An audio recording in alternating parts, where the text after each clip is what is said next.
Hello, my friends, and welcome to this week's episode of the Greenlight Weekend Podcast. As always, I am your host, Brian Nystrom, and we got a doozy for you today. But before we get into that, let's talk about our sponsor. Our sponsor is Dead Room Comedy. Dead Room Comedy is a comedy group and production company based in Denver, Colorado. They're absolutely crushing it. They're comprised of 4 very funny stand-up comedians who are all killing it independently, and when they get together, they are unstoppable, folks. Go support Dead Room Comedy because they support us. Check them out. Give them a follow on any of their social media platforms at Dead Room Comedy. They have a YouTube channel called Dead Room Comedy and a website called deadroomcomedy.com. Okie dokie. Let's get into this episode. We do have a lot of things to promote, but let's talk about the episode a little bit first. We were supposed to have a guest. We booked him a week in advance. He's going through some hard times. I can't wait for him to come on the podcast, but he had to pull out this week. He's dealing with his own shit, and I understand and respect that. So he couldn't make it. Pulled out a little last minute, which was kind of a bummer, but luckily we had an open mic that night, and we were able to recruit Jill Carlson to come on the podcast. J-Dream got the day off work. Jill came straight from court to do the podcast. She's a lawyer, not in court, but yeah, it was crazy how it all worked out, but goddamn did we have fun. We got real wild in the beginning, took a smoke break somewhere in there, and then it got real serious for a while and then went back to silly. It is what it is, but sorry. I feel like I'm dying. I just played Frisbee golf in New Mexico, and now I'm like, you know what I mean? A little yeah, but Jill was here. We had a blast. Jill is the owner of Comic Uprising. Well, the founder, David Oakley, is also a part owner in that. And yeah, we have some things to promote for Jill and for me. On February 17th through the 19th, we're doing shows with Manny Hernandez. Me, J-Dream Long, and Emma Z will also be on those shows. The 17th is at 11th Street. The 18th is at Dolores River Brewery. The 19th is at No Worries Bar and Grill in Farmington, New Mexico, baby. I haven't done comedy in Farmington in a while. I'm excited to do that. February 25th, there's a drunk spelling bee at Old Timers Cafe or whatever the fuck that's called. March 17th through 19th, we got some shows going on. Check that out on Comic Uprising. And the festival, the Four Corners Comedy Festival this year will be September 29th through October 2nd. We got the Big Boy Theater, baby. Fort Lewis College, 400 people. We're going to pack that bitch out, and I cannot wait to do comedy on that theater. I've never done it. It's the last theater in town I haven't done, and goddamn, I want to get on that stage. I'm very excited. If I don't make it into the festival, then I'm going to burn all these podcasts with Jill and Dave and everything, but I bet I'll get in. Yeah, Four Corners Comedy Festival is exciting. I don't want to ramble too long on this. I already promoted everything. We got shows next week. Come see us. Every Monday at the Starlight Lounge is Emma's open mic. Every Tuesday at 11th Street Station is the open mic I host. They are both at 8 p.m. Please come support local comedy. We're trying really, really hard. You know when you want to go pay money for a good comedy show at a theater or something, a festival? Well, the comics can't be good unless they have these open mics to practice and work out the material and know what jokes to drop and add. And you know what I mean? These open mics are extremely important to us. It's how we work out. It's how we get better. And it's so much easier if there's a crowd there. So even if you come once a month, we'd appreciate the support. Again, that's Monday at Starlight, Tuesdays at 11th Street. Next week, we got 3 shows with Manny Hernandez. Okie dokie, I'm done promoting. I do want to give a quick shout out to Ethan Esparza and the Chava people for the intro, outro, P-Break music. I'm very appreciative of them. They've been giving us free music for 4 years, and I couldn't be more stoked on the relationship we have with them. They're also dear friends of mine, so that fucking helps. Alrighty, ladies and gentlemen. Oh, and go check out J-Dream's 30-minute spot he put on YouTube. The link is in the description below on the last couple episodes. I will put it in this one as well. Yeah, those descriptions, they have all the links for everything. If you want to follow us, if you want to follow J-Dream, Jill, you know, do the goddamn thing. All right, let's get into it, ladies and gentlemen. This is episode 171. I got co-host J-Dream Long in the house, and, of course, our awesome guest, Jill motherfucking Carlson.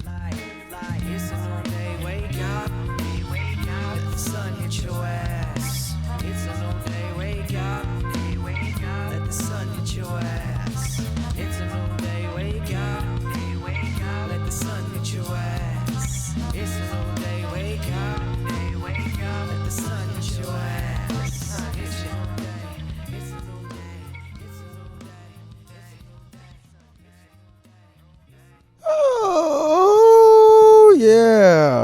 I knew there was going to be some intro noise. I didn't know what it was going to be. That reminds me of like when I was in marching band back in the day, the little noise.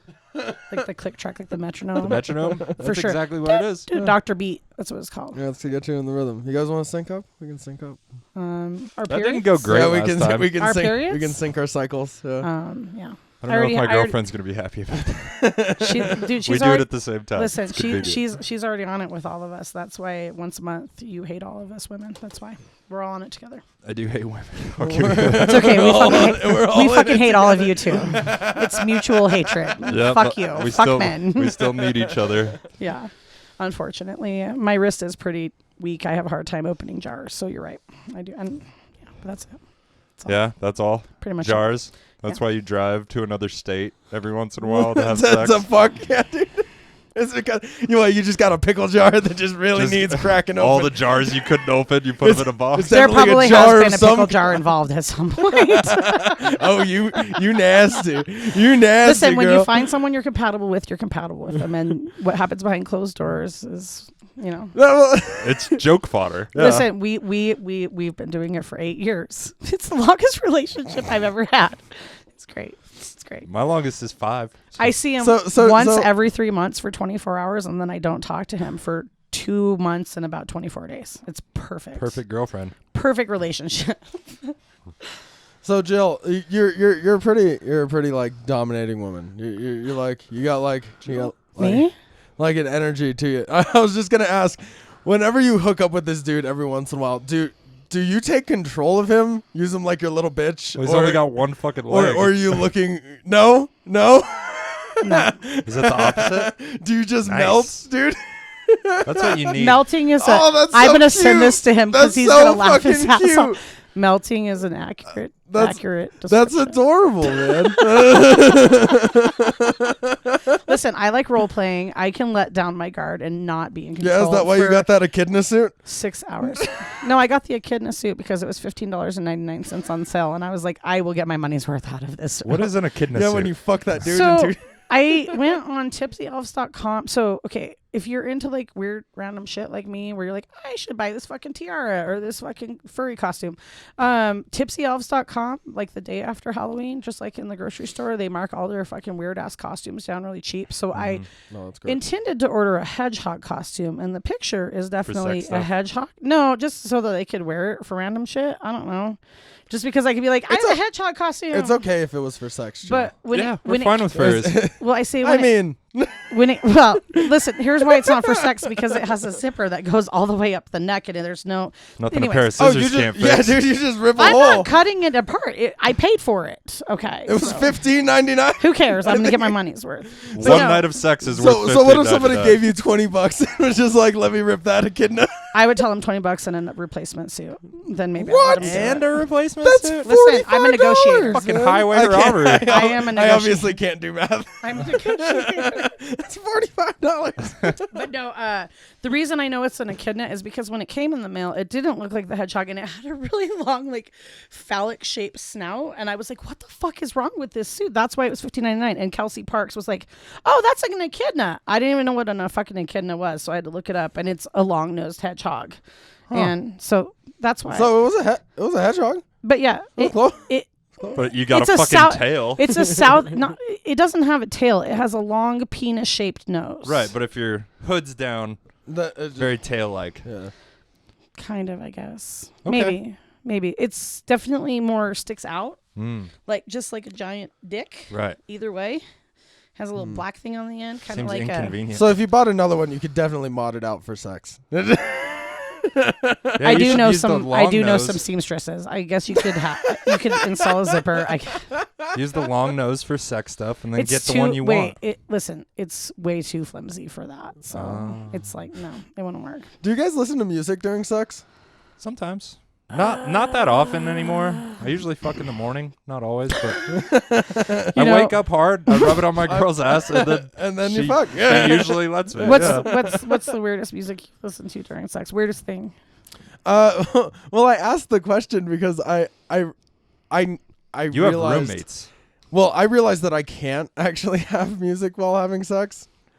because I get distracted by the different songs that come So on, there and was- I'll start singing the song and like lose concentration on what's happening. That's good for longevity of the There- fucking. there- I guess so. Yeah. I say there was one thing that I had a hard time listening to during sex because I don't Hey know. now, you're an all-star. No, it wasn't That pumps music. me up. It wasn't music. It was a podcast. That'll Who fuck you. up. Who Yeah. the fuck listens to Hold a on, I'll podcast get there. during sex? I don't know if you've ever seen the movie Gilbert, which is the documentary of Gilbert Godfrey. Sounds it's a sexy. fucking Yeah. dude. It's a fantastic documentary. I highly recommend it. It's actually very romantic. Great date movie.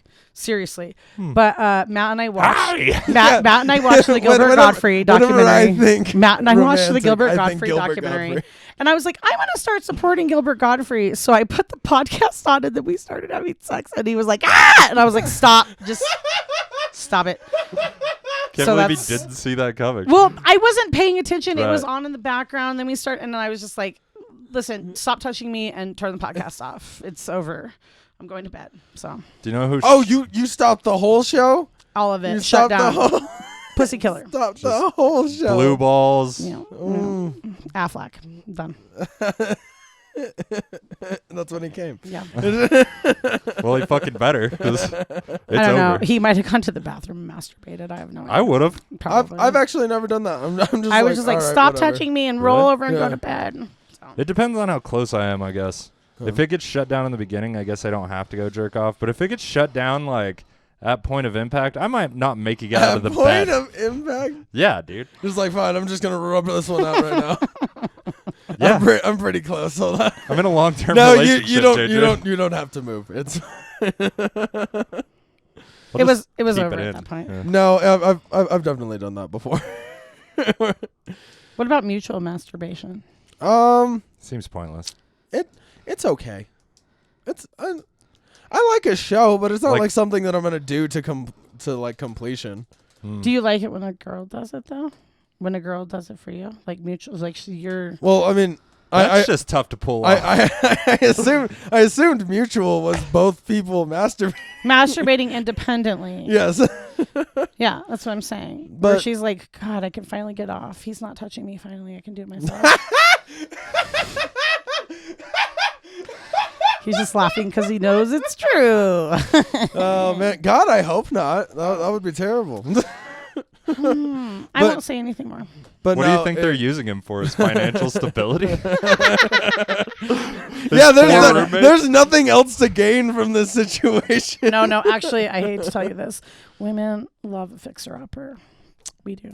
Oh, is that what I am now? No, I'm Okay. not saying you are. I'm just saying you've We got both are, potential. brother. You're a There good we go. actor. You're gregarious. You seem like a good dad for the most part, with the exception of all the drugs. Hey, I don't even do that much drugs. Not anymore. Yeah, not anymore. Good. Now that your daughter's old enough to understand. Perfect. Hey, that's how timing works. Yeah. Once they start like noticing what you're doing, you got to shut it down. No, I'm always completely sober around my daughter. Good Like job. not even a little bit of weed. Like I wait until the end of the day if I'm. I can't say the same about my child when he was younger. He knew I was on edibles sometimes because he was 16, and I'd be like, "Pick me up, I can't drive." It's just because I get too lazy and like I want to actually like play with her. So I'm just like, no, I can't smoke weed. Otherwise, I'm just gonna want to sit on the couch and watch TV. Good job, Dad. Like, Subtract all the fuck it from the equation. yeah. Yeah, I get Dad. that. Yeah. I like it. Cool. On the opposite side, when I hang out with my nephews, I get high as fuck. That makes sense. The second I walk in the door, they're like, "Uncle Brian, you want to fix my dirt bike?" My me a brother beer. my brother loves to get my son high, like, and they Blows it they in his tried- face like a dog. No, like they'll be like, "Hey, come out to the garage." Like I don't know. I'm like, "You fucking idiots! I know what you're doing. Like I know what you're doing." I love because I know your brother. He's just trying to be. Like, hey, let's. Oh yeah, no, he He tries to be so- like kind of sneaky. I'll tell you what's like, funny stupid. too. So my son's turning He's- 21 he's a March funny guy. 28th, and my brother really wants to take my son to Vegas, not realizing that the last thing my son wants to do is go to Vegas with his mom and his uncle for his 21st. Oh, you're birthday. not fucking coming. Oh no, like I would have to finance this trip. Let's be honest. Yeah, but you're not going. You can't do that. He doesn't want to go, and my brother's like, "Let's go to Vegas," and I'm like, "Oh God!" I have to let my brother down and be like, "Listen, you're not cool enough to hang out with my kid. He doesn't want anything to do." I think Taylor could do it, but Yeah, you could do it with your uncle. Yeah, I think you could do it with your uncle. It'd be a good bonding. So you're saying it's just me? You just can't be there. Yeah, fine. strip club. But with I'm your the one who mom is a I'm the one who has bummer. all the drug hookups in Vegas. So fuck them, right? I know people. That's part of going to Vegas, right? Is trying to find drugs while you're there in No, Vegas. you don't have to find them. You just Oh. have somebody that's willing to deliver it to your hotel And room. Not your that I kid know. A friend told me. is gonna get hit up on the street like crazy. When I was a young white boy walking around the streets of Vegas, He doesn't look that white. He looks like he's Mexican. I disagree. Your son? Yeah. Was his dad Mexican? No, but he did take a DNA test, and he's 7% Native American. So I think that's where it comes from. I don't know. He's got like a little dark stash. and a Jadrian, does little- that count? He's French. He's French Canadian. Only with the CIB. I've said it before. But only wait, with the CIB. he's doesn't not count. an American citizen. He's a French Canadian native. Good. 7% French Canadian native. That doesn't Whatever count. that means. That What the doesn't fuck count does then. that even mean? I don't know. That's just what DNA tests. No, told them. Ancestry.com. They still have CIB like information that you have to fill out. So with the CIB, you Well, have if to he- be certified yeah. Native No, your kid looks American. white as fuck. I don't disagree. He does. He Yeah. does get very tan in the summer, but that's pretty much it. Hmm. But yeah, no, he's white for sure. I get tan in the summer, and nobody's ever been like, "Are you Mexican? Yeah, Maybe no. 7% Native." I say our heritage. Like my mom's relatives, like literally came over on the Mayflower, and my Mm. dad's relatives were Swedish immigrants. We're white as shit, 100%. What are the odds of your ancestors being slave owners? You think? I don't know because my Mayflower ancestors were actually servants. They weren't wealthy people on the ship. Oh, okay. So The right side of history. Yeah, good job. But also, Your family came from the squalor. also, my mom's family is mostly from Missouri, and there's a fair amount of racism in Missouri. I don't know. What I you're saying do is know, we could flip a coin. Yeah. I'll tell you. I hate saying this, but I will tell you. On my dad's side, She's there's just some like, "I'm particularly racist." bad racist history. There used to be some schools and some streets named after him, and they were changed because they found out that he was involved in the Ku Klux Klan. Tight. None of us knew that. Nice. And my dad's like, "Hey, by the way, just so you know," and I was like, "Cool." So I don't tell people that. I used to be like, "Hey, my That makes family sense. founded this town that I I'm won't." glad that you said talk it on about- a podcast. No, I won't. I'm not going to say where it's from, but like our family was the founding family of this town. My family actually, interesting fact, started out on the Donner Party with the Donner Party traveling across country. So cannibals and slave But owners. no, they didn't Wow. take the tour. They didn't take the detour. They broke apart. Could have taken the detour, chose not Quitters. is to. what you're Quitters. saying. Sure, fair enough. Live to fight another day. That's what I like to say. Like, oh, I love Missouri. Quitters. But they ended up in California in some city and were a pretty well-known family there, and now they are canceled. They are canceled there. Do you think the KKK still meets up there? I don't know, but at one point, apparently, my great something grandfather was the Grand Wizard of that particular chapter. Wow. Yeah, Wow. didn't know that until 2012. Rose to the top. You come from racist royalty. Congratulations. Mayflower and Ku Klux Klan, hooray! Good for you. Really striking It's all. just- It's okay. That's why maybe that's why I try to teach my kid not to be that way. But I grew up in Cortez, and I always just didn't want to be like anybody in Cortez. So naturally, by default, I'm not that Not way. racist. I'm not that way. Yeah. So Similar. Yeah. I grew up- I try not to be. And plus, I worked a lot with Native American tribes. I have a different perspective on them because I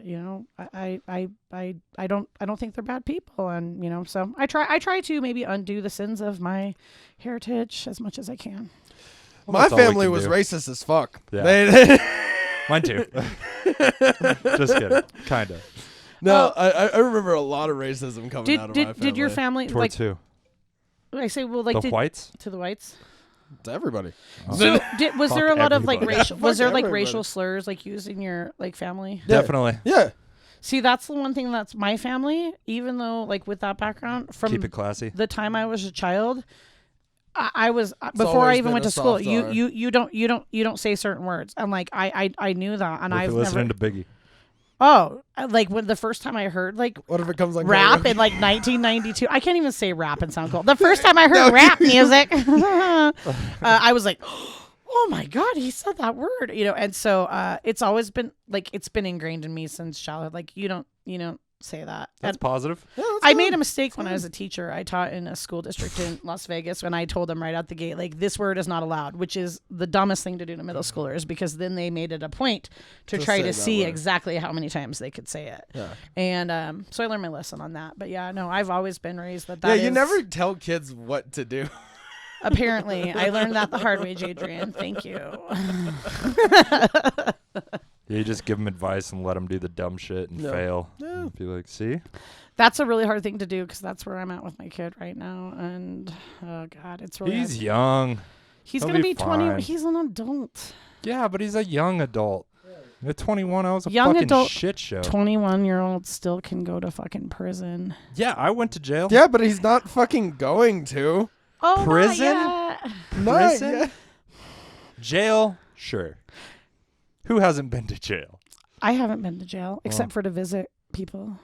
Well, that's something. Chill, you gotta get to jail. You gotta. Dude, if I went to jail, it's a good thing that they give You'd be people running those shit in fucking a stupid day. shoes, because if they give shoelaces, I'd probably hang myself. Sorry. I'm scared of jail. That makes sense. No. Jail's Although scary. I have thought, I have a whole joke about I it. have thought about if I ever went to jail, I would definitely strategically use my legal knowledge and be like, you want help? You better not fuck with me. And I Oh. would establish a power and No. control dynamic right out Go the straight gate. for the cholas. No. Yeah. You'll- I'd be like, you want help with your case? This is bullshit. Fuck those cops. You'll get all the honey buns, man. Honey buns. I'm not in ramen. it for the sex. I'm in it for the power. No, for the Food. fucking food. Trust me. Honey buns. Ramen is Okay, I'm very celiac. valuable. Yeah, you're also. I have celiac. celiac disease, so I can't either one of those. So Yeah, I didn't see if you they eat give out pizza. string cheese, I'm on it. I fucking love string cheese. that sucks. Your diet in jail would be String cheese fucking and cans of terrible. tuna. They probably don't give out cans of tuna because you could kill somebody with that, huh? They give you pouches. Yeah, it's a pouch for sure. Tuna pouch. Gross. Hi. Good to see you guys. Oh, yeah. Hi, Mom. Mama. I only said that on Tuesday because I knew it would You know what? Whatever. you'd get in your I feels. realized it 2 weeks ago. I was like looking around the room in this freaking open mic, and I'm like, holy fuck, I'm the oldest person in this bar. It's a weird reality. My whole life growing up, I was always the young one. I skipped a grade. I don't know if you guys know that about me. I skipped a grade, and I was a year behind all my classmates. I went to college when I was just barely 17. So I've always been the young one. So to suddenly be the one in the position of authority and bitchiness is awesome, and I love it. That's the only way I know you. Yeah, I know. I that's keep the it only that way. version of you that I I've really ever met. embrace my role as the mother. Yeah. No shit. Yeah, thank you. It's good though. Your age and whatever experience, it's made you a good comic. You were by far Thank the you. strongest last night with no game plan, no notes. You were literally making a poster on your computer right before you went up. You looked at your phone and were like, shit, I guess I'm going to have to do 40 to fucking make this show last. And then you just went off. That comfortability is something I'm fucking searching for. Well, you know, I think it's what I was telling you guys last night. So there's a certain thing, and I mean, I think you probably know this. I've been performing way before comedy. Yeah. I have been performing pretty much my entire life, and when you finally master an audience and how to control an audience, you can be the greatest comic in the world, but if you don't have audience control, you won't ever get to the other side. And I might not be the greatest comic, but I know how to fucking control an audience. And I'll tell you, I'm still proud as shit as this talking shit show where I got the audience to shut up by going like a fucking elementary school teacher, and it fucking worked. I don't know how the hell it worked. No, I have no idea how you actually wrangled them in with that. That's 200 insane, dude. 200 plus people Yeah. fucking wasted on cocaine, and I fucking handled that room. Drunk people and children are very similar. This is true. Dude, that room had a potential to go off the rails really, really, really, really fast. The whole time setting up, I was like, this is probably going to be terrible. You know what? I thought for what it was, granted, it wasn't the best show we've ever done, but I don't care. It's like the way I got a C+ in chemistry. I'm fucking proud of that shit. We pulled it off. It was awesome. We pulled it off. We definitely pulled it off. Nobody Yeah. bombed. This is the strongest set I've seen Emma do. Actually, in somebody months. did bomb. The diarrhea dude. Oh, okay. The first timer bombed. The first timer that only told 3 minutes about diarrhea. Hey, I've been there. Yeah. We all start somewhere. Yeah. I liked how I closed Dicks him off the stage diarrhea. like, hey, everybody, Fort Lewis College's brand new professor. Because he's like, I'm a professor. Yeah, anyways. But yeah, other than that, everybody did great, I think. Yeah, that was a fun show. Snowdown is chaos. You forget the extent. You forget exactly you how know fucking crazy. What's bizarre to me is if you follow all the little stories about Snowdown, the difference about the COVID protocol, because there was absolutely nothing being checked in. Yeah, none ever at Not any once. of the places. But then Taylor and Jared went to the chili cook-off, and they're like checking vaccine cards and everything to try chili samples, and then outside? and bunch of fucking nerds. Animus City Theater had Mitch did his magic show, and they required vaccine cards. So there were certain places that did require them, and then I saw people bitching on like people have fake wristbands, and I'm like, well, depending on which venue you went to, it either mattered or it didn't matter at all. You know, so. Yeah, our door guy didn't even have all his teeth. We didn't even have a door guy. This is literally how it went down. I went up to Mark and I'm like, Mark, what the fuck? There's too many people in here. Not even about COVID, like fire safety. This is dangerous. And he goes, help me. That's exactly what happened. And that's why I was like, okay, we're starting the show. And so thankfully he got that guy to come in and take over and, set up. And I mean, that was great. Once we got it under control, it was fantastic. Yeah, that guy was cool. The door guy gave him some weed. He was all stoked about it. I think he actually, is he a cook there? He works there. Yeah, cool. He's I'm super stoked for Mark. I remember whenever Down the Rabbit Hole closed and he was so bummed about it and he tried to get together funding. Yeah, it sucked. Well, you know what though? I love that place. It did suck, but this whole thing worked out for him the way it was supposed to, because that was COVID. What did they close down? March 13th of 2020? Oh, it would have been finished. And so COVID, he was trying to do GoFundMe to try and basically buy these people out, and he couldn't get the money together. And I know he was discouraged, but then this other better opportunity came up, and I'm like, hell yeah, man! With more legacy in Durango, that Dude, fucking basement it's tough to make work, man. The back patio, though, I cannot wait for the summer because the back patio is going to be sick, and like he wants to start doing shows there. And I said, now it's winter. Now is not the right time. Let it get warmer. Once it gets warmer, we can do stuff there every week. Because the back patio is a little weird with being able to actually see the stage, because I go out there. Like every time I go out there, I'm just like, where would we actually? I can tell you up? exactly where you do it. You flip it around and you put the people at the top and have them look up. I mean, yeah, that's where you would do it, but there's still like a lot of like shit in the shrubbery way that and whatnot. blocks like the eye line, but. It would work. I mean, people would love it. The good thing about comedy is that it's mostly a audio medium. Did you guys ever go to that? There was a place in town that Elliot and them did a show at. Elliot and Jacob and Doug did a show in this place. It didn't have alcohol. It was like this basement room on Main Street. They rented it out. Do you remember this? It was a couple years ago. And I mean, it was like literally like a hole in this building. Like it had the particle board ceilings. They were all caving in. No alcohol, no bathrooms. I mean, was it the Fallen Angel? No, it was on the other side of the street. Oh, I heard he did the Fallen Angel, Elliot. So a comedy show? Yeah. Oh yeah. No, I heard that too. Yeah, he had a bit about it. He's told me about it, probably on the podcast. I'll have to ask him. There's his ass if you miss him. Oh, yeah. I can kind of see it through Jadrian's cloud of smoke, sort of. Welcome to the Green Light Weekend. It's a good ass. I'd rather see Jacob Jonas's. I'm not going to lie. Sorry. I think we all would. Honestly, I'd like to see Jeff's ass. I'd take Jeff's ass. Jeff is I'm very pretty sure I know what sexually Josh's ass looks androgynous like. and ambiguous. Jeff is right up my fucking alley can when tell it you comes what, to that listen, shit, dude.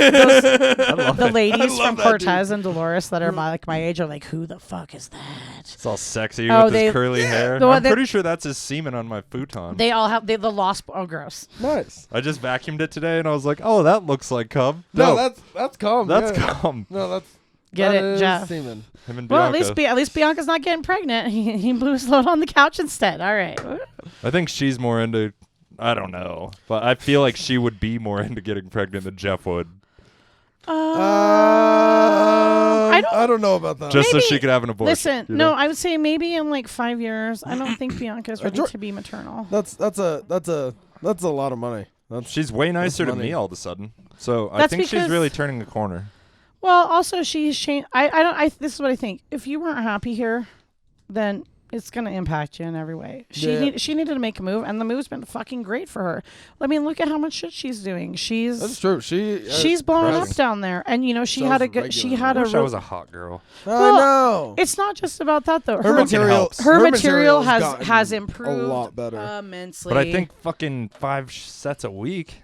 Like, anybody's going to get better. You're going to get so much more. You're going to get bored with your shit way faster. It's going to evolve faster. You're going to be more comfortable.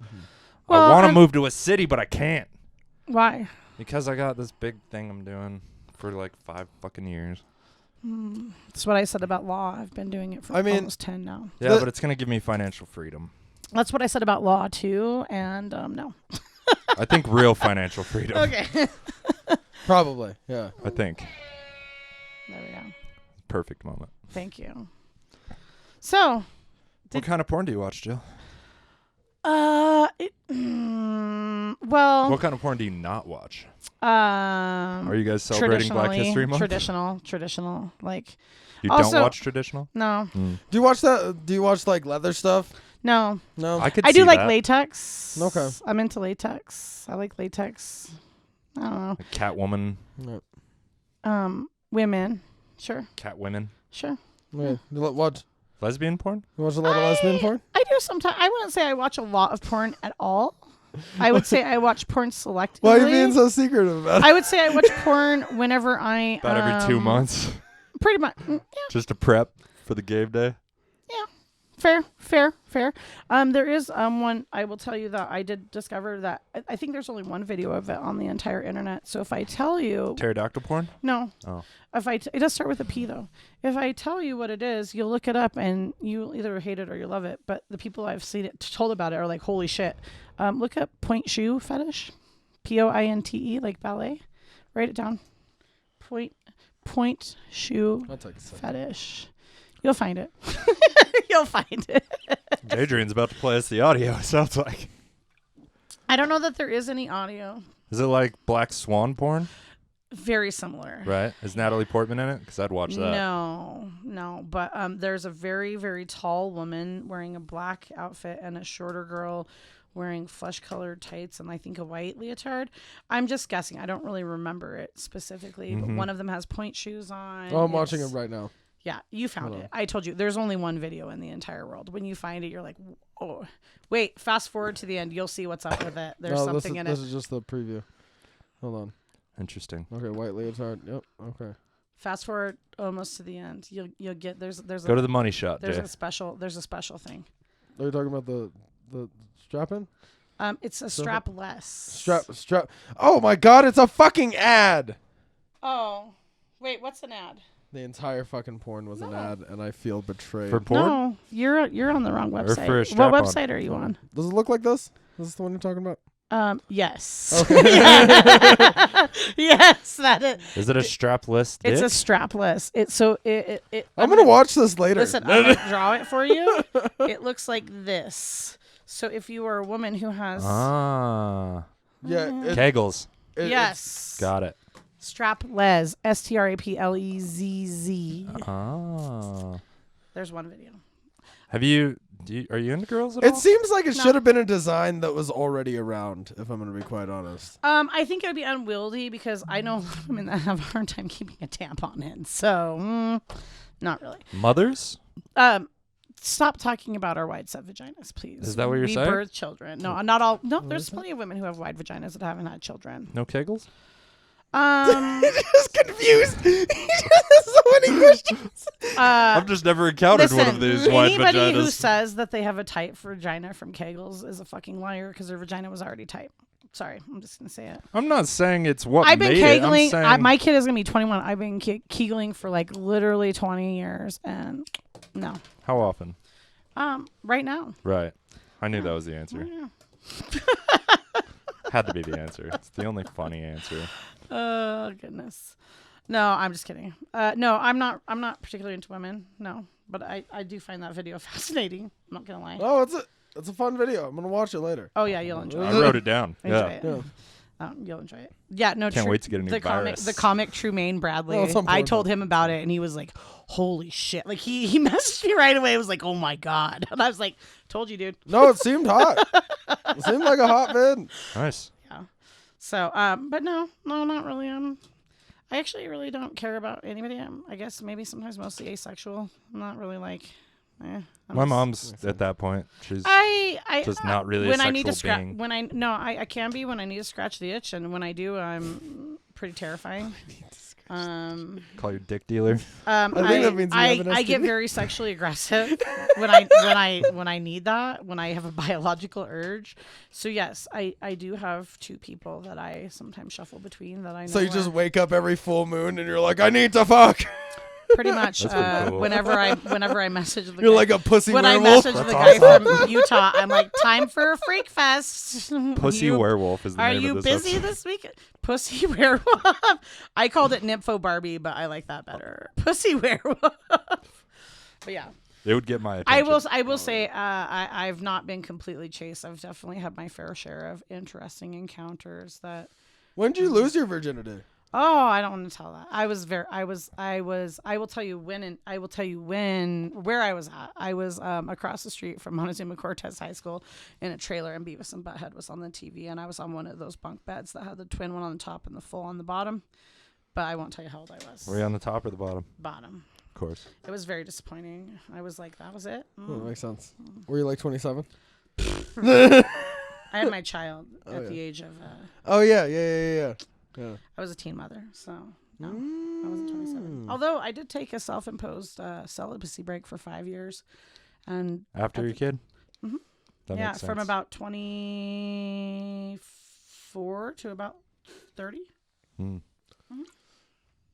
I hear those are supposed to be good for people. You know why? Honestly, why I did? I was putting myself in situations. So, you know, like when you're kind of confused and you don't really know what you want, and like you kind of put up with really shitty treatment. And I kept doing these things that like would, you know, give instant gratification or maybe like, you know, little blips of good things. But like in the long run, I was like, this really feels fucking terrible, and I don't really like the way that I'm letting myself be treated. And so, you know, at that point in time, I wasn't, you know, hormonally where I'm at, where I need to have sex now. Back then I was like, oh, I can go without it.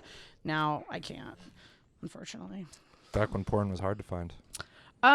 It was on DVDs and mostly on DVDs. I owned a couple of those. Is that how you watched your first porn?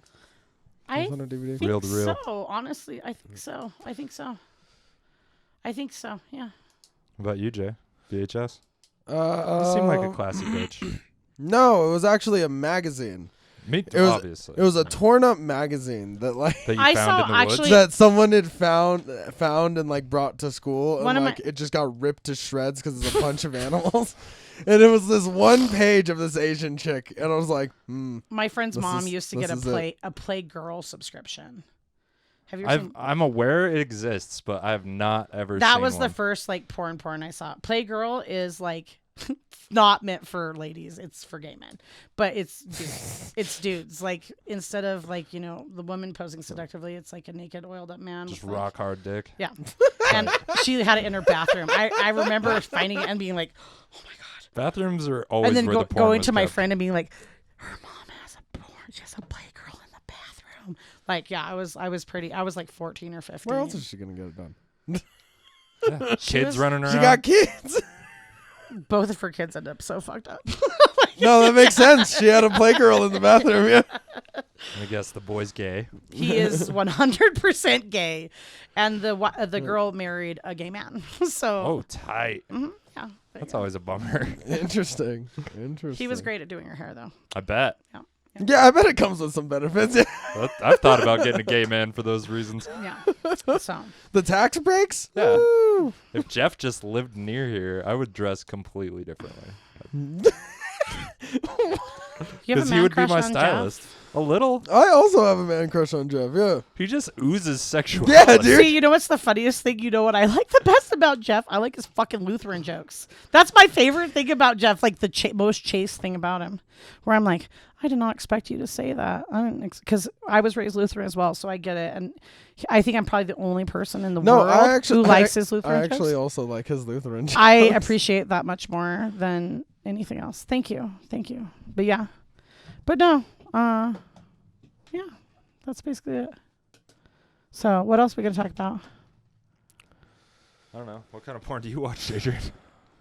I honestly haven't been watching a lot of porn recently. That seems healthy. I've been getting laid more.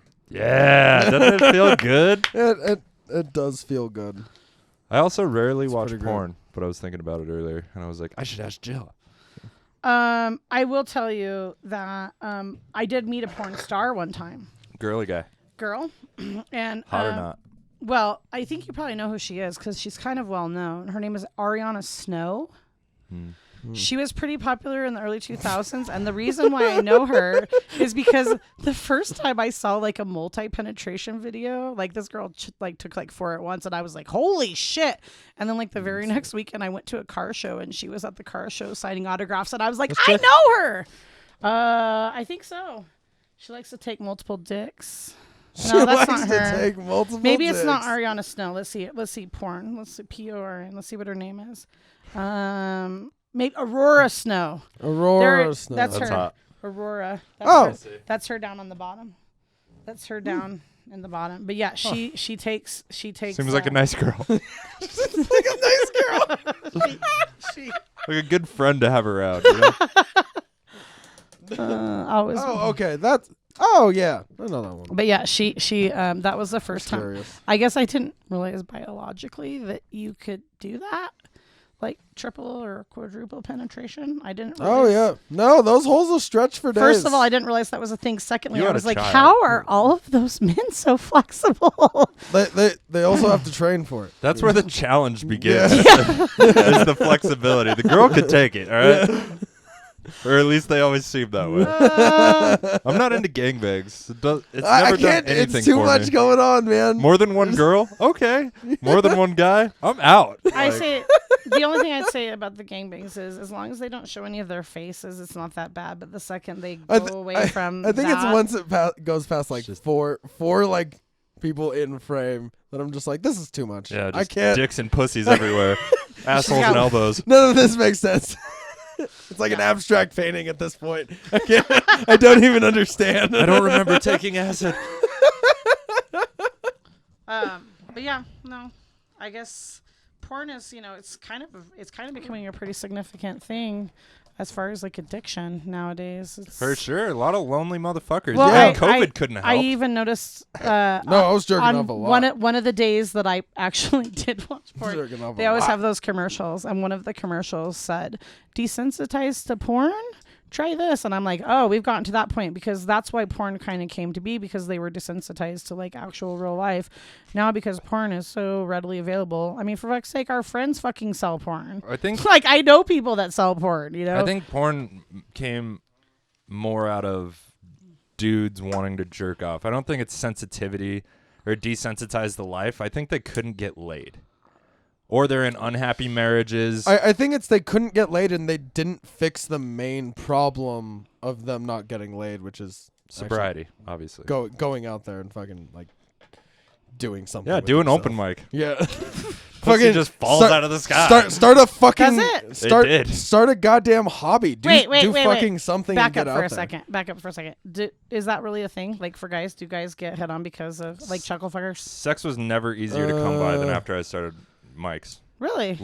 I would bomb and a girl would be like, "Can I buy you a drink?" And then we'd fuck. I tell different types of jokes.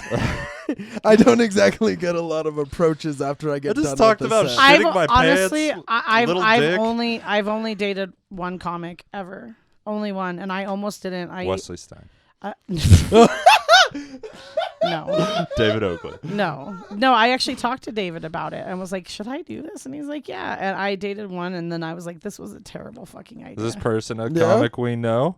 Maybe, Does he not do comedy anymore? perhaps. Got it. Fuck that asshole. No, I got you. Fuck that asshole. You brought that man to my house. No?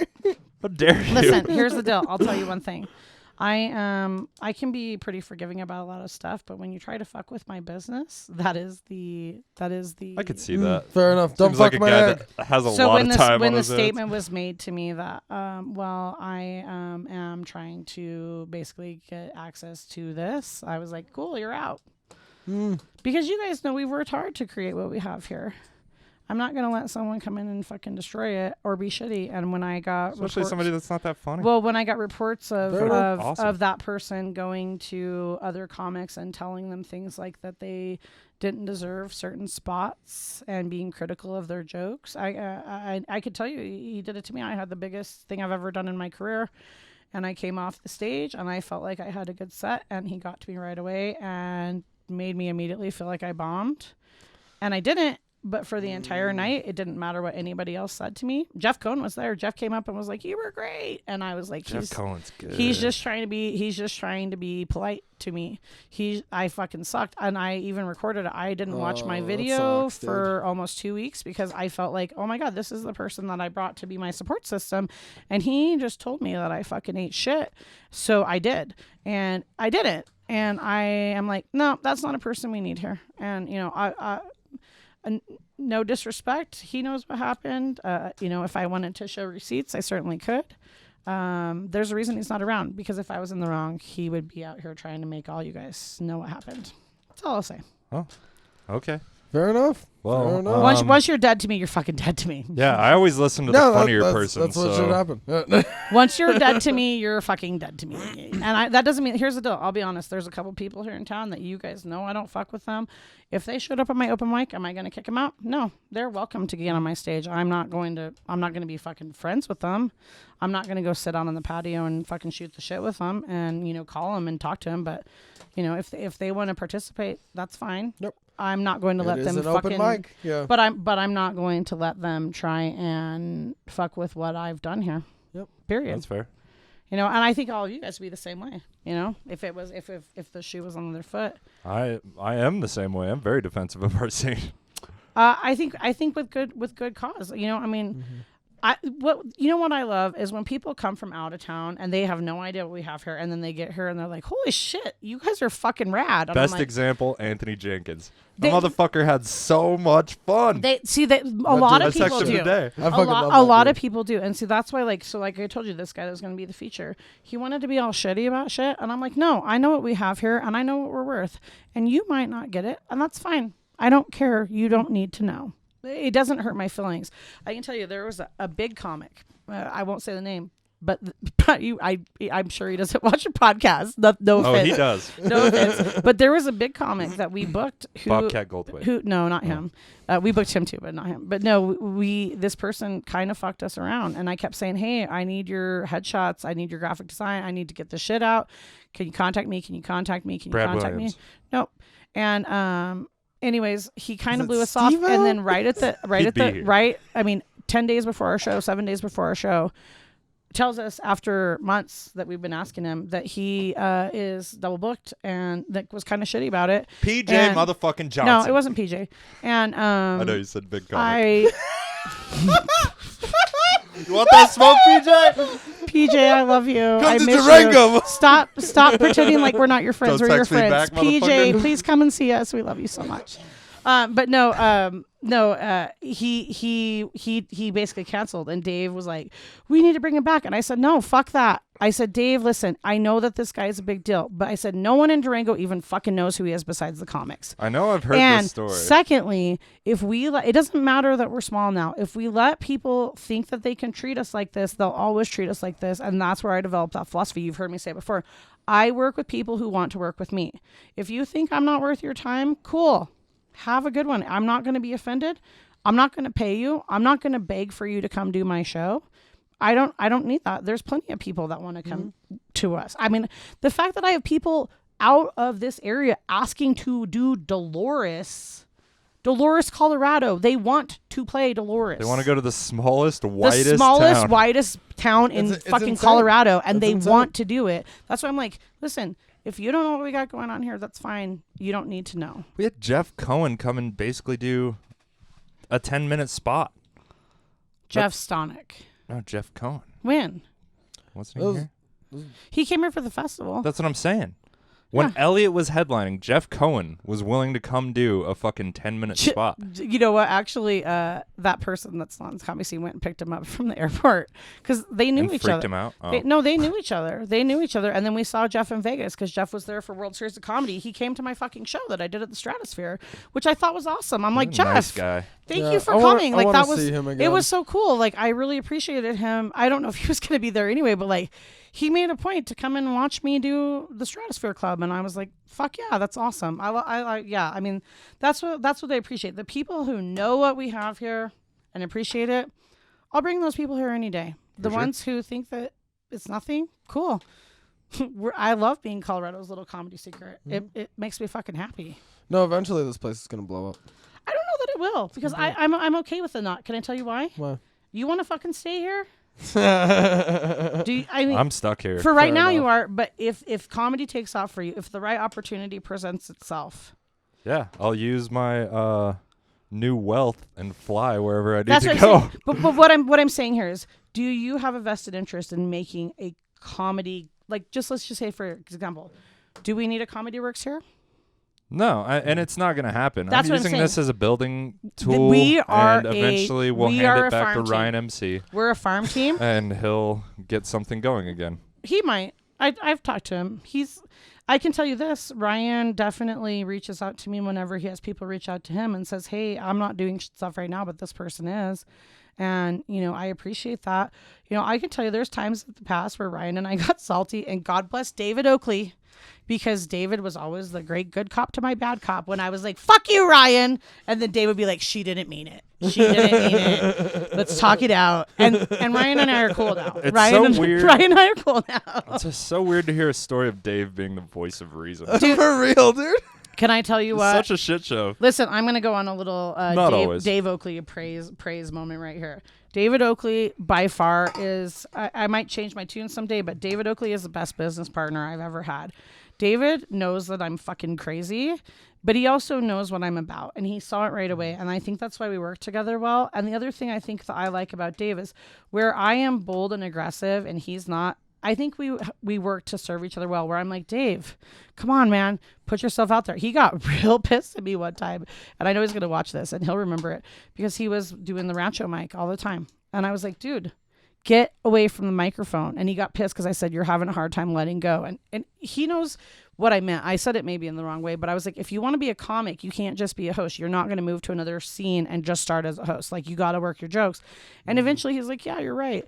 And so I appreciate that we've been able to play off each other. But also what I have done with Dave numerous times in the past is whenever I am like, fuck this guy, I'm pissed about this situation and I need you to handle it, he would handle it for me in a tactful way where we could get what we needed to get done. Because I know what I do. I go in there like a bull in a china shop and I just fucking rip it apart. I know that about myself. I wish it was something I had a better handle on. I don't. I can admit that. And so when he's like, whoa, let's do this another way. I mean, there's been a couple times where I posted some snarky bullshit on social media and he's like, hey, take that down. And I'm like, you're right. Okay, thanks, Dave. So It's not worth it. I miss the shit out of both of those people, Dave and Kat. But Dave is solid. And I don't want to give away too much, but Dave's still part of Comic Uprising very much. Yeah, I love Dave. Dave, Comic Uprising, we do have a vision for, and I can tell you that vision is not constrained to Durango. Good. Let's get out there. We are. What's up, Las Vegas? Dave is. I'm not even saying just Las Vegas. And Atlanta. How would we just say this? Comic Uprising East. The dirty South, baby. I'm taking this drink from you. I'm thirsty. You bitch. There's more in the fridge. Yeah, I know. Yeah, I mean, I love Dave. I lean on Dave too. If you guys, because 20 minutes later, I was like, okay, maybe they forgot. And then I was already about to text Dave and be like, yo, you want to do a Zoom pod in the morning? Because I know, without a doubt, he would be like, sure, dude, anytime. Like, Dave's ready to start fucking working again. Dave's ready. it's about time. Motherfuckers out here being scared. Can I tell you? Listen, Dave, I'm going to tell you something right now. I'm looking at the camera. I'm talking to you. This is what I needed you to see. I posted all those fucking pictures of all of our awesome fucking shows, and I kept just showing you, like, hey, Dave, check this out. And then I sat on it for 1 week, and then I hit him with a text message like, hey, you ready? And that's what it took, because I knew that's what he needed to see. We're still doing it here. I know that he knows that he can produce. He knows he can host. He is a good fucking comedy producer. He doesn't want to be a comedy producer in the long run, and that's okay. Nobody does. But I do. Do you? I fucking That actually makes sense. listen. Yeah. I'll tell you what. You're the perfect personality for it. I like I like performing. I fucking love producing. Straight up. I'm the exact opposite. I'll be honest with you. I would be completely okay just running the shows. I have so many ideas. I get frustrated when I can't get the resources to make my ideas happen, or whatever. But I love being a producer, 100%. Every comedy scene needs a genuine grown-up. And we have you. Congrats. I don't know Jill. that I'm. Whatever. You're way more grown up than us. Have you seen any of us? I always say a high I'm five. 31. I think the only real contender for grown up would be Taylor Lennox. Yeah, but she doesn't come enough. Yeah. She couldn't hold us down. She couldn't hold our scene down. She's just not there enough. I think that. Yeah, I get it. I understand life happens, and sometimes comedy can't be your priority. That's not how I feel. It's not how I feel either, because I think that you and I, and probably you and Dave, we've all got to experience the collateral effects of comedy in a way. Like, we have to have it. We Have to. Dude, I fucking did. Yeah, I sold my soul I'll for tell it. you, I actually was engaged, not to Matt, to another guy, and he was a homebody. And whenever I was with him, Perfect. Go to No. Mike's by yourself. No, actually, I remember thinking at the time, like, my whole life I've been taught I need to settle down. You know, I know I've done, like, what I'm not supposed to do. I'm crazy. I'm impetuous. I've had all these. And so I kind of was like, okay, it's time. And I stopped going out. I even remember begging him once, can we please go do something? All I wanted to do was watch fucking episodes of Gold Rush and that fucking car show on TLC, like Hot Rods or whatever. Sounds like a shit person. And he was. But no, I actually had stopped doing comedy. And even though, you know, I don't care so much for the former owner of Comedy Showcase Durango, I saw that there was an open mic going on after I broke up with that guy, and I came back and I did it, and I'm like, holy shit, why did I not let myself do this? That was right around the time that I had met you, because you were still doing material on it. Yeah, no, it's probably Matt. It was probably Matt. It was before you got involved, but it was before Rancho. I'll say this much: it was at Eno Wine Bar. It was before we had Rancho. I did a mic at Eno one time. Those people It was fucking before Rancho, but like hated me. once I did it again after years. I mean, I had done it. I had actually opened some shows. I had done stuff years ago. I thought, okay, well, it's never going to happen. I moved back to Cortez. I started doing trivia, and people knew I had done it, but like I just stopped. And then all of a sudden, Dan actually it wasn't Dan. It was actually Stephen Harmon. Hey, you don't know me, but I saw that you do comedy, and we're going to start an open mic. And like I said, when I got back into it after denying it to myself, I'm like, holy shit, why did I fucking do that? I need this. And I've been pretty fiercely protective. My parents, like, they've come around to it, because I'm like, fuck you, I'm 40, you can't tell me what to do. But they don't approve of this. They've tried to get me to stop, and I'm like, listen, I know you don't get it, and that's cool. You don't have to understand it. I need this. This makes me want to not blow my brains out. It's better than therapy. This Or makes me cheaper. not want to be depressed. At the end of the day, I mean, you guys know. I have another mic to get to. Without talking about what I had to go through today, I went through a really arduous experience today, and I'm like, cool, I get to go podcast afterwards. And so that's what I think is the difference between some of the comics that get the bug. It's not just about the part of being on stage. It's about the intrinsic part of it too. Like, holy fuck, I need this to feel okay. I spent all day, the last 2 days, all I thought about was jokes. And I did not do well last night. Listen, but all I thought about was 3-4 jokes. days was can I just tell trying to come you, up part with of the jokes. reason that last night sucked is because, first of all, their music in there is fucking garbage. Then I put bullshit music on. Do you realize what song played right before you took the stage? I remember what it was, because it was a terrible song to start a show. Gin Blossoms, Till I Hear It From You. Well, next time, let's go with Miley Cyrus' Wrecking Ball, because I'm coming in fucking hot. Dude, I would love that as your intro. Whenever you get Hey, can we take a quick break? How long is Sure. it going? We've been going for almost an hour. Can I tell you something? David Oakley just sent me a text message. What a queer. David Oakley just booked his first fucking Comic Uprising show in Atlanta. Hey. Yay! Fuck yeah, dude. Comic Uprising Heard it here East first. is happening. He doesn't. This is gonna come out like a week, right? Friday. Okay. Okay. Cool. Well, David, just so you know, I got your text message during the show. So. Dude, hell yeah! That's I'm fine. very excited. He'll be fine. Fuck This- yeah. He said we have to come up with a new logo for Atlanta. Yeah. That makes sense.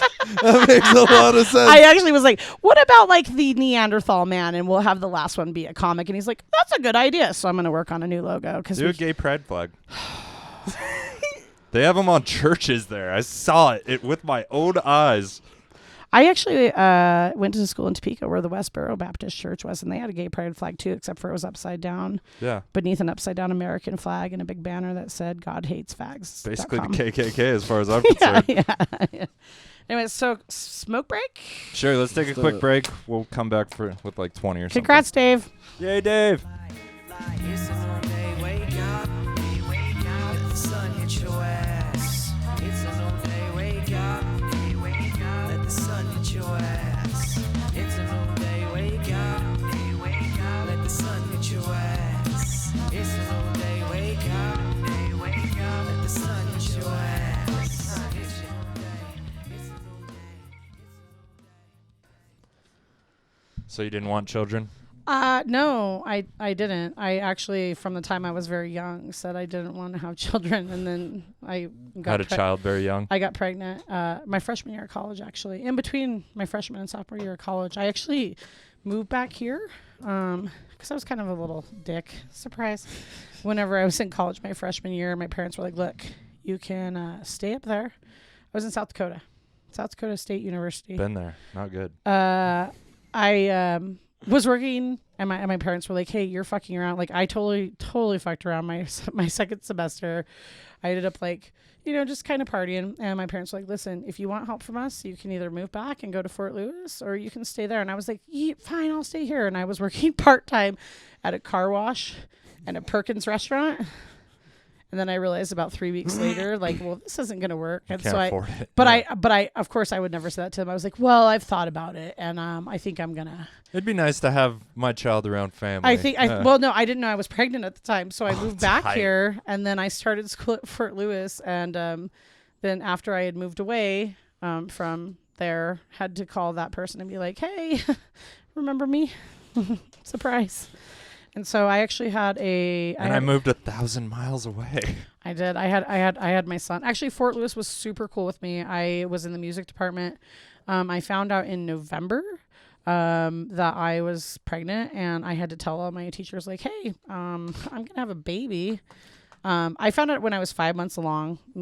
More story than needs to be in this podcast, but I was pretty far along when I found out, and I would have found out quickly thereafter because I started showing pretty quickly after I found out. But I actually got a parking ticket the day I went to the doctor. Went in thinking I was having an annual exam. Came out with a pregnancy diagnosis, the sex of the baby, and a parking ticket from Durango Parking. Thank you, Durango. And so I had my kid at the age of 19, and actually, yeah, 19, and. I don't regret having him. Like, I'm glad that I had him. I never wanted any other kids. I didn't think I wanted him, but it was good, Yeah. So I get that. I mean, I really want to have a kid, but I was always waiting for the right woman. Yeah. And after my last long-term relationship, I was pretty sure that the right woman didn't exist. Just like, because it was so good in the beginning. And then shit goes to shit, and you're like, I don't know if men and women are supposed to be together. I'm going to find a fucking surrogate, get a kid, and then we're going to go do comedy. I think a lot of people approach relationships differently than historically they did. So, if we want to get down to it, I'm going to break marriage apart for you guys because I'm a divorce lawyer. Marriage at the end of the day is a state-sponsored contract that's only severed by a state-sponsored judicial proceeding. In today's day. Back in the day, marriage was something completely different. It was about financial alliances, country alliances, dowries, things actually like that. bringing people together. And there was actually a political reason to do it. And so is that good though? Well, I don't know that it is. I feel like women always get the shitty end of that stick. Well, you could have my hottest daughter. I honestly don't know that it is, but so when you look at it nowadays, okay, I can tell you straight up as a divorce lawyer. The people that are the majority of divorce courts are between the ages of 25 and 40. Things were really great at the beginning because they were sexually compatible. They started their entire relationship based on like, oh, I want to fuck this person. And they never had discussions about like how to handle money, how to parent children, whether they wanted kids, how to include extended family in their relationship. And so a lot of the conflicts that I see as a divorce lawyer lack of communication. are well, it's not even communication. It's a lack of even having that discussion because oh, I like having sex with this person and this person's great. Okay, I want to keep having sex with this person. Oh, this person's being romantic. Let's get married.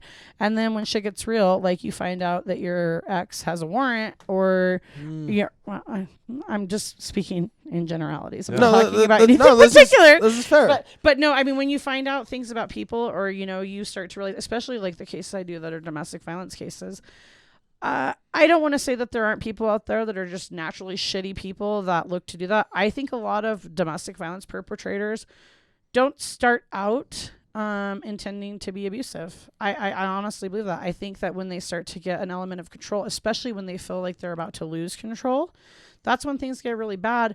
And so one of the things that I think I see a lot is people not drawing healthy boundaries.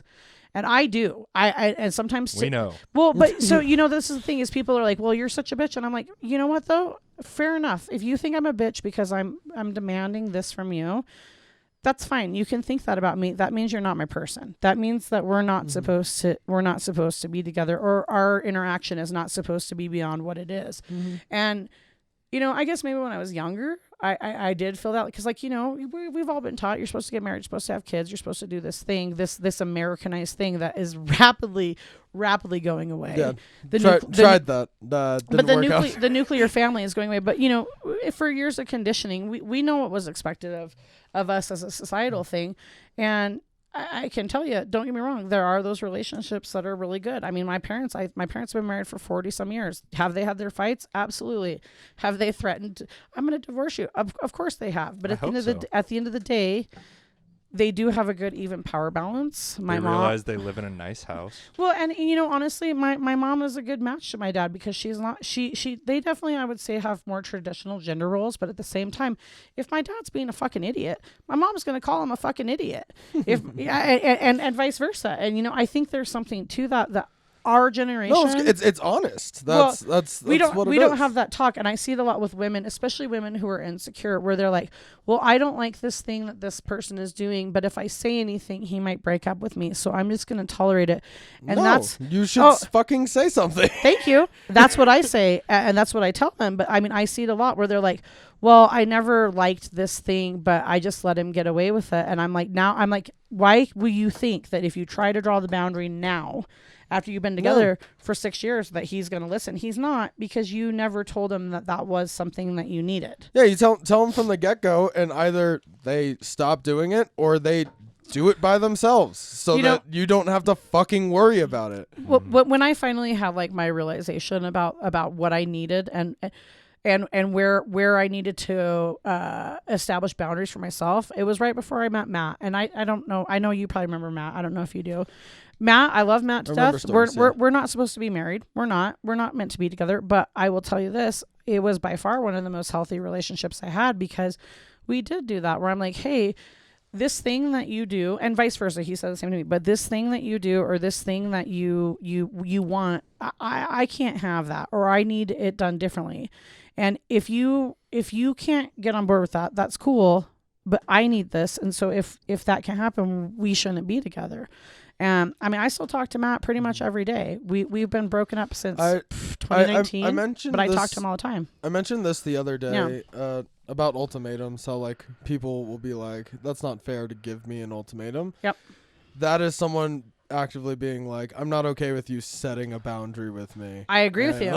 I 100% agree with you. Ultimatums are absolutely fair, and they should be established fucking often. And one of the things I see a lot with women, especially, where they're because I'm sure you know this, as a domestic violence attorney, not only do I have my clients, I have now a bevy of friends that I've known, some of them my whole life, that now I know they're going through really terrible fucking relationships, but they didn't ever feel like they had someone to talk to until they knew that I did this thing. So, I mean, I'll tell you, there's plenty of nights that I'm on the phone with somebody at midnight and I'm explaining exactly what you just said to them. Like, hey, that thing that person said or did to you, you know that that's not a normal thing. That's why you're calling me and asking my advice. And with all due respect, what you're asking for is not unreasonable. And if they're not willing to hear you, or they're making you feel like you asking for something, I'm not talking about unreasonable things. I'm talking about reasonable things, like, hey, don't come home drunk and yell at me in front of our kids. Yeah. if that Super person fair. is person is not willing to Don't- say, oh, diggity okay, dog, that's don't do fair, that's fair, you're right, I shouldn't do that, then guess what? You don't owe that person a duty of protecting their bad behavior. No. And I was in a court hearing the other day, and I loved it because you guys, I'm sure you've never seen me in court. I bet it's fucking wild. I will bet say it's you're this. a hot. shark. I bet it's fucking Okay. hot I bet to it's watch. So this is dude. this is what I say. I bet, Shuttle there, porn. I bet there's a sexual tension I'm in the room. this is what I'll say. The second I smell blood, Yeah. you know what goes down. Oh, And so yeah. I was in one of those hearings where I knew exactly what this guy was going to try to do. I knew part of his motivation was he wanted to make this woman look like shit. And he and her both stood to lose something if they had protection orders. They both had similar careers. So once he realizes that his little plan isn't working and that he's about to get fucked, he started, kind of pleading, crying, well, this is going to impact my life. This is going to impact my employability. And I love so much what that judge said. This is what the judge said. I understand that if you get a protection order on you, this might impact your ability to get a job, but you brought that burden on yourself. Consequences of And I your was own like, fucking actions. And I love that so much because that's part of the thing I see with relationships, not even abusive stuff, just relationships. A lot of people have a hard time taking accountability. Yep. Myself as well. I've worked really hard to go, okay, I don't like how this shit went down, but what did I do that was wrong? And if I can take ownership for my part in this conflict, maybe things won't change and maybe that person won't hear me. But then I feel like, okay, I acknowledge what I did wrong. And then I'm able to segment like, okay, this thing shouldn't have happened and that wasn't my fault, but this thing was my fault. So I've gotten this kind of philosophy with relationships, and I teach it to my clients. You can't control someone else's behavior, but you can certainly damn well control your response to their behavior. And that's how I do my relationships now. And if somebody gets to a point, like you said, the ultimatum, what kind of relationship is that? Where you're like, listen, you do what I say or we're fucking done. I'll be like, deuces, bitch, I'm out. No. Because that's not what it needs to be. Relationships are supposed to be reciprocal. And that's why I get back to what I was saying as far as like divorce and younger people dating.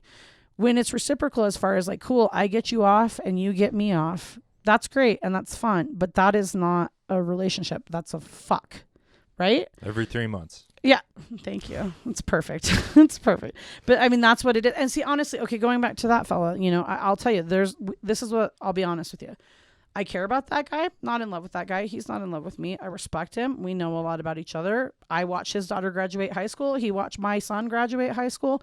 For fuck's sake, the first time we went on a date, I took him to my son's freshman marching band competition in Grand Junction. Terrible There's date. nothing that gets the juices flowing. Terrible date. It was an awesome date. We got super high and we watched marching bands all day in the sun, and then we had crazy wild sex, and it was awesome. Did you fuck after your kids' graduations too? Most likely. We fuck every time we get together. We fuck every time we get together. That's fantastic. But no, with that person, beautiful. I also know this. Him and I definitely tried to spend more time together. We can stand each other for about 48 hours maximum, and then it gets gross, and we know that, and so it's like, hey, good to see you. That's awesome. Good to see you. Fair enough. That's good to see you. No, basically that's fucking awesome. what I was looking for a few years ago. This is what I love about it is he knows that I have we've had other partners, we've had other dates. We talk about it. Do you have to show test results? We have Nice. on occasion. But also, I won't reveal everything. I will say this, part of the There's reason been medication no, involved. definitely Viagra. Nice. He is 50. But I will say this, I appreciate a partner who's a giver. A lot of this whole thing is about me, which I appreciate because I'm selfish. I'm a selfish lover. He's got one leg. Yeah, of course he's a kid. Dude, he gets around real good on that one leg. I bet. Real But he's good. got great fucking He actually has balance. 2 legs because he has a shower leg and a hydraulic leg. Oh, damn. He's Which got, one's hotter? This dude's got The 4 hydraulic legs. for sure. Yeah, do you put on the shower leg before you fuck? Just Oh, we definitely shower together every time we get together. He quite enjoys the shower. Damn. ADA. You guys have heard me talk about ADA accessible hotel rooms. Uh-huh. They have They got big showers. also a They shower got big seat. showers. Yeah. Shower seat. That makes a lot of sense. Shower Because seat. fucking in the shower has never really been my No, I hate. Except for I if hate you have a being in the seat, shower. then it's awesome. thing. No, a seat sounds fantastic. Shower seat. But fucking standing in the shower, it's like somebody's always getting pelted with water in a weird way. Somebody's cold. I want to fuck in a sauna. Ugh, gross. Dude, I was Just actually get all gonna get all say super sweaty. I don't like, want to sticky. fuck, but we should go to the sauna together because I have sauna coupons. For No, let's fuck in the sauna, Brian. All right, I'll do it for the story. We're gonna gross. need Gross. No, high temperature camera. We should go. We should pod in the sauna. We're not taking any Let's of do this it. to the Let's do sauna. it. You can't take your phone in the sauna. Where's the sauna at? Amaya? It's Is that on the place? College. Is that the place that has the little like hot tub pods? Yeah. My sister and brother used to go to that place. They talked about it. It's a lot. great. I've never been to I it. used to get a yearly No, Sean membership. took me for the first time. It was There's great. a sauna in the I thought you Days took Inn. Sean for the first time. No, Sean took me. I say That makes more there's sense. a sauna in the Days Inn. That's where we stayed for the festival, and it's Really? Yeah, it was supposed to close, and that dude. Fuck the Durango Days Inn. Fuck Durango Days Inn. I just want you to know that. fuck Durango Days Inn. Anybody who stayed there will tell you they totally screwed us over for the festival. I will never stay there again, and I'll tell everybody not. But they had said, "Oh, the hot tub and the sauna is closed," and I'm like, "Fuck you, motherfuckers! Come and kick us out." So at like 3:00 in the morning, Rob and Jesse and I went and sat in the sauna and the hot tub, and finally the guy's like, "Hey, you got like 30 more minutes," because we weren't supposed to be in there, but they knew not to cross me at that point. They knew who I was. You saw it. You drove up when No, you it was saw great. it. He drove up when I No, was there was checking a in. whole shit storm happening. Really? Yeah. Dude, oh my god, there was a homeless man in there that was like he had like a speaker, like a portable speaker, and he was like throwing it at Rob Tight. and like, hey, it won't break, like literally throwing it at him, and the lady is just like sitting there like staring at him, and finally I yelled at the homeless guy like, get out of here. And then they overcharged all of our cards. I made sure to make special arrangements like, hey, my guests are coming at different times. Can you please, like, I'm running a show. Please don't fuck with me. You have my credit card. So Elliot gets into town and I have to leave the VFW because they weren't going to let him check into his room.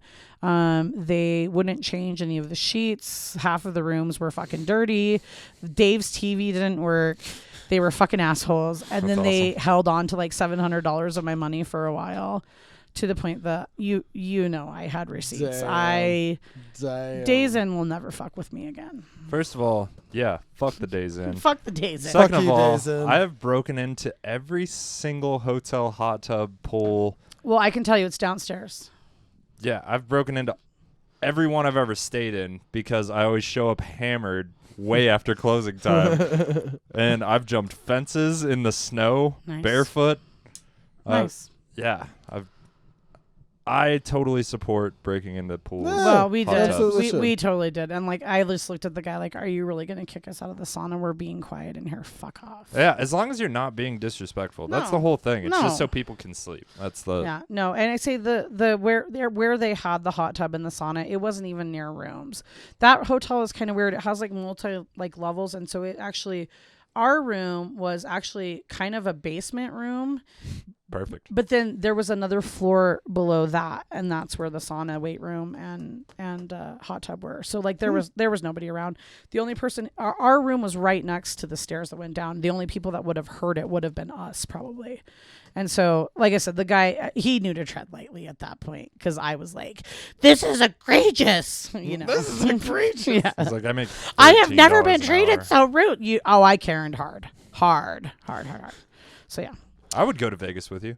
I enjoy No, going I to would Vegas. love to go to Vegas. Can I tell you guys? I would love for you to come to Vegas because Me Bring and us to Jay, Vegas. we'll fuck people up you know what I like about Vegas and get a good deal on a room. And they might not agree with me, but this is what I love about Vegas. Vegas is this big city. So you go to Denver, you get put on a mic, you're going to be bumped down number 70. Yeah. Even if you sign up number 10. I know that. I've had it happen to me, and I'll admit to getting a little salty, like, do you know who the fuck I am? But like I know that's part of it there. Vegas is very bizarre because it feels more like the Durango comedy And scene. go up where you sign up. There's a lot that there's also a lot of people. There's its fair amount of drama, but it's a couple of people, and I know who they are, and most of them are cool with me. And you know, I don't really get involved in the drama, but they they're all pretty cool with each other. There's I guess maybe not the gatekeepers like that you see in other scenes, because a lot of them are new to the scene. The reason why Vegas is popping right now is because when every other scene closed down, especially the touring comics, a shit ton of touring comics moved to Vegas. I heard a Josh shit Wolf ton. is there now. And they moved there because even though it wasn't open like it was, there was still stuff going on. Now, I will be very clear. It's very different as far as like if you try to compare Denver to Vegas, they don't really compute, because don't get me wrong, there are comedy clubs there, but the comedy clubs are definitely more, in my opinion, geared towards the tourists in Vegas, whereas in Denver, I think Comedy Works is geared towards the locals. It is. And so a lot Headliner of the comics that come through for the big clubs are in for the weekend and out, and a lot of the locals don't really go. But then they have these other shows. Like I'll tell you guys, if you come with me, we have to go on a Friday, because there's a casino that's south of the Strip. It's called the South Point. They have a free show every Friday. It's called The Dirty at 12:30. I've heard of this show. It is run by Gabe Lopez, who is honestly one of the most talented hosts I've ever seen in my life. Okay. That room, think about 12:30 on a Friday night in Vegas. You're going to get whatever you get as far as your audience coming in. It's a free show, so it's not like you're vetting people to come in. And I've been to it like 6 or 7 times now. I won't say every single show I've been to has been great, but I will say only one show I went to was bad. The rest of them have been great. He brings up a variety of different comics. I don't know, the Greg Wilson was on it. I got to meet him. They had Butch Bradley. The Smash Brothers did it recently. It's just a cool fucking show. And what's neat about that show is it's kind of the dream of the Vegas comic, even though it's not like getting on a Comedy Works stage. Every comic in Vegas wants to do the Dirty at 12:30. I want to do the fucking Dirty at 12:30. And there's really, I mean, I'm sure they get money. I'm sure they get paid, but this is not like a lucrative, like an agent's going to be there.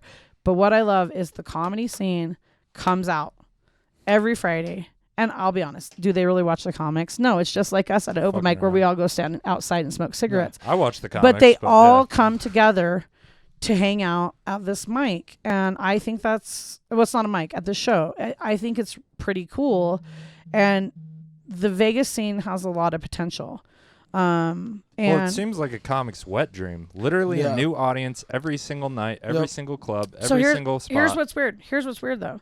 And I learned this when I went out there and started producing. It's a weird market because who do you market to? Do you market to the locals? I also hear they sell tickets day of.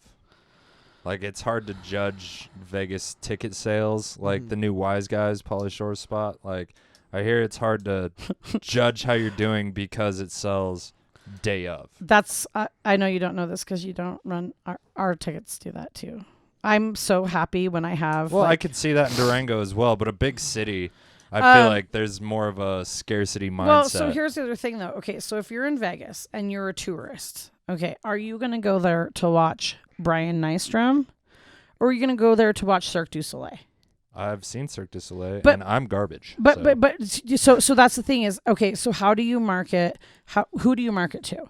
And so there's a lot, there's a really, this dichotomy where there's comedy there's show. These crazy rooms that are huge clubs like the Stratosphere, like LA Comedy Club and Wise Guys. And then there's these little hole in the wall places.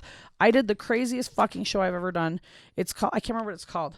I'll have to think of the name of the room, but it was a clean comedy show. My friend Angie hooked me up with it. Oh yeah, I remember you telling me about it. Was this a great experience for me because I knew it was. She goes, "Oh, it's a clean comedy show," and I was like, "Sure, I'll do it." And then afterwards, I was like, "Oh my god, what the fuck did I agree to do?" And so I actually got offered straight up Guns N' Roses tickets that night for that show, the same night, and I was like, "God damn it, I want to go see Guns N' Roses." Yeah, but that's a tough call. I had already committed to the show. That's a tough call. So I drive out to this place in Henderson, which they call Hendertucky. A clean show. You're going to a clean show. I went to a clean show over Guns N' Roses, but so I drive out to Henderson. They call it Hendertucky. I probably would have done it too. And I drive up to this place, and I'm like, "Oh my god, it's in a strip mall." They had, you know, those vinyl cutouts that you see on like windows. It was like cowboy silhouettes, and it said like "Home of the Family Band," and like square dancing lessons. And I'm like, That would make me fucking oh nervous. my God, what did I come to? Then I walk inside. There's like, it looked like the VFW. Like there's wood paneling. They had like a old West card scene, like made out of cardboard, like a sheriff's station and a saloon. And then the server was this girl. He goes, well, it's clean because they're Mormon. She comes around and she's wearing like a cowboy hat and a little sparkly shirt and like like, howdy partner, can I get you a beverage? And they Fucking shoot me. They sold soda. And they had beer and wine, but you could only have 2. And so I walk in and immediately I'm like, oh God, what the fuck did I agree to do? Okay, what I didn't know, and this was crazy, when I got around the other comics, I felt the dynamic really quickly. Like, they're like, who the fuck is she? Why is she here?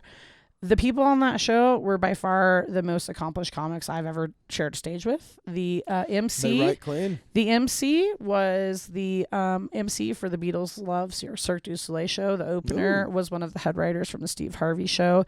Tony Tallarico had done the Boondocks, and they were like, who are you to me? Even the host was like, what's your credits? And I told him, and he kind of was like, yeah. And he goes, you can do 7 minutes. And then I saw him. I looked over his shoulder because I was like, okay, I'm just going to play it cool. Like, I'm not going to get all like, how dare you not know me? I look over his shoulder and I see him looking me up on Facebook. And then he sees my creds and he's like, okay, you can do 10. And I was like, okay. Tight. And I did my 10.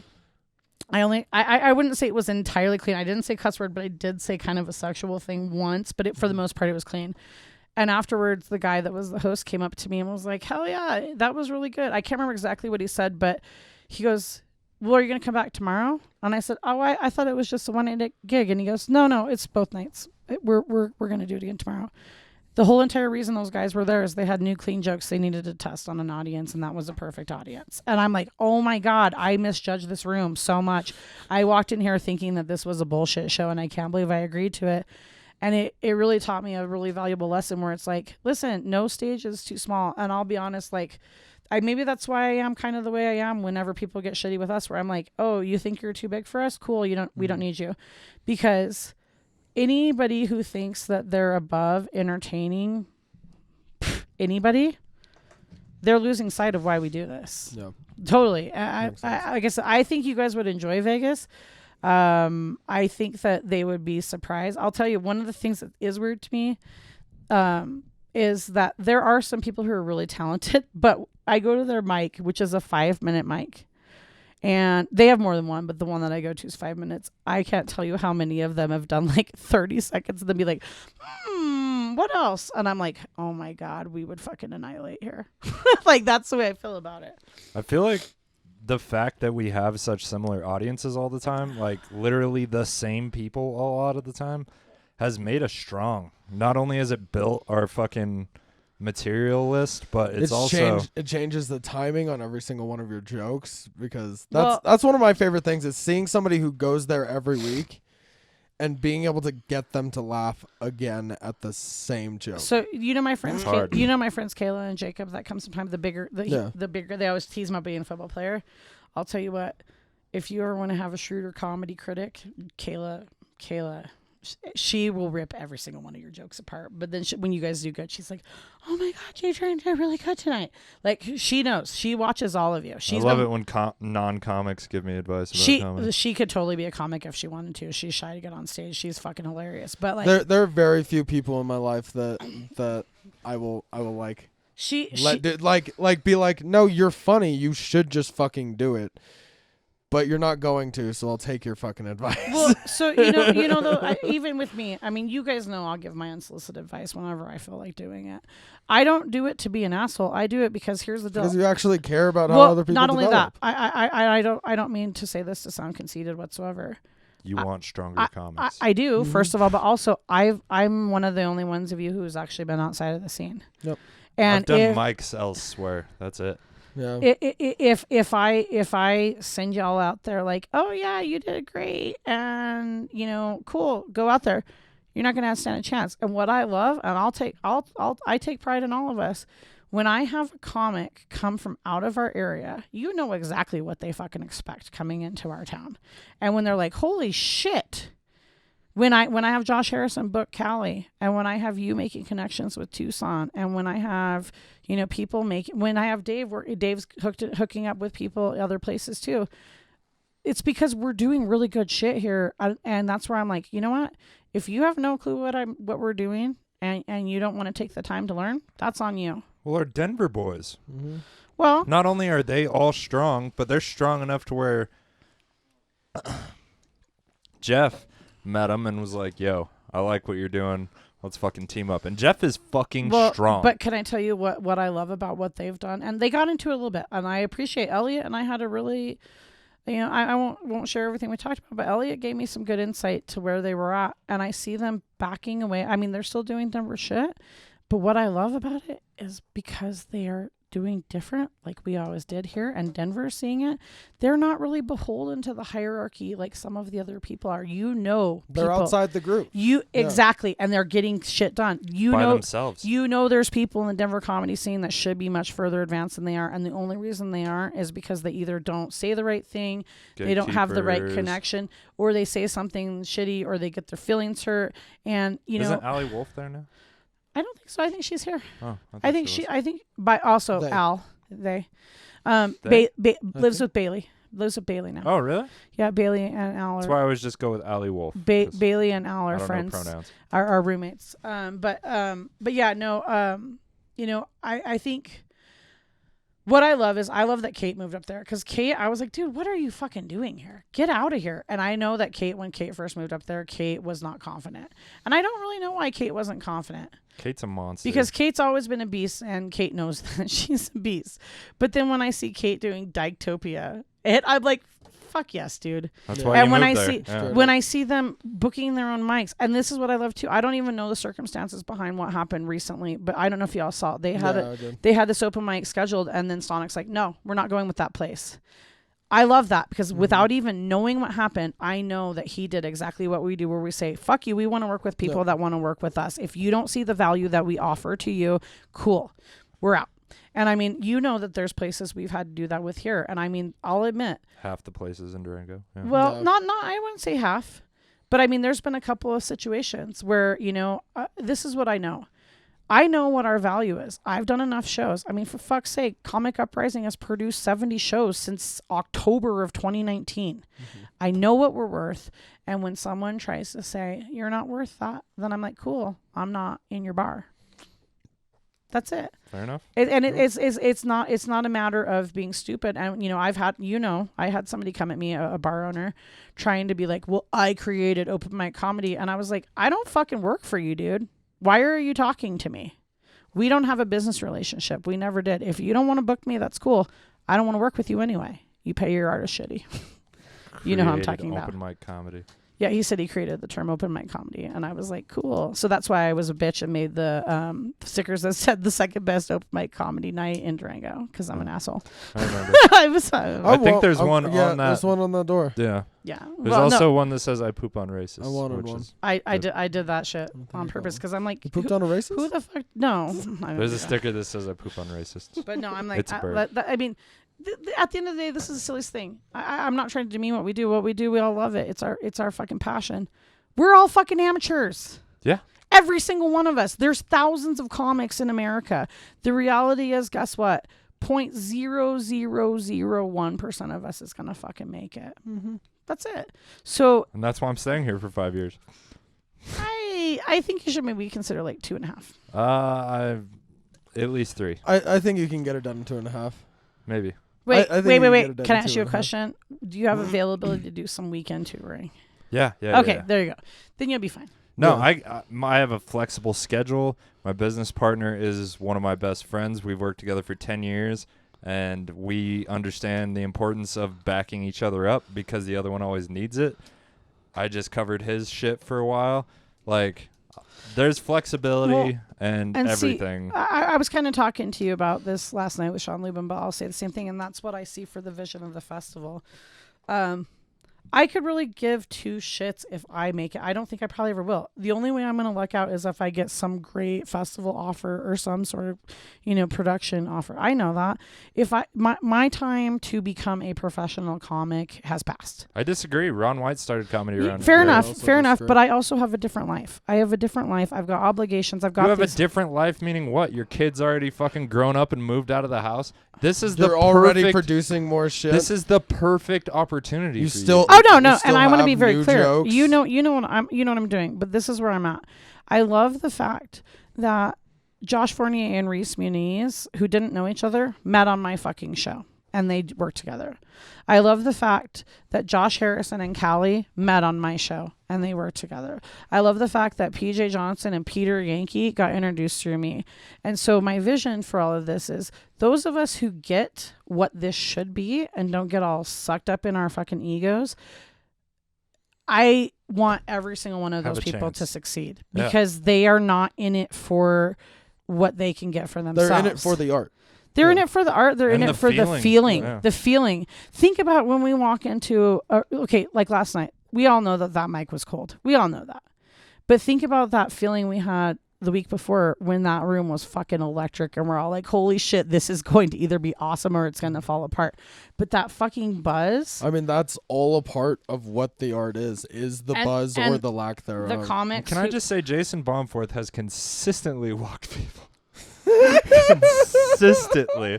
But I can tell you this, if I put Jason Baumforth on the Elks Lodge stage in Cortez, they'd fucking love him. No, if you put Jason Baumforth on a showcase, he fucking murders harder than maybe any of us. And he tells his jokes the same exact way. Did you run out of battery? Yeah, battery's dead. I also have to make a dinner. All right, we should wrap let's this get up the fuck out of here. All right, well, we're off the camera. So anyways, comedy rules. Sleep with people with one leg. Agreed. And all right, now put that dick in my mouth, Brian. Yeah. In the hey, wait. Watch the point shoe video while he's doing that. Oh, the point shoe video. All right, yeah. I thought you said the point shoe. No, if you want to watch that's fine. Yeah, let's do this. Yeah, this is the audio only fans. All right, let's fuck. All right, later, guys. Bye. Thanks for listening.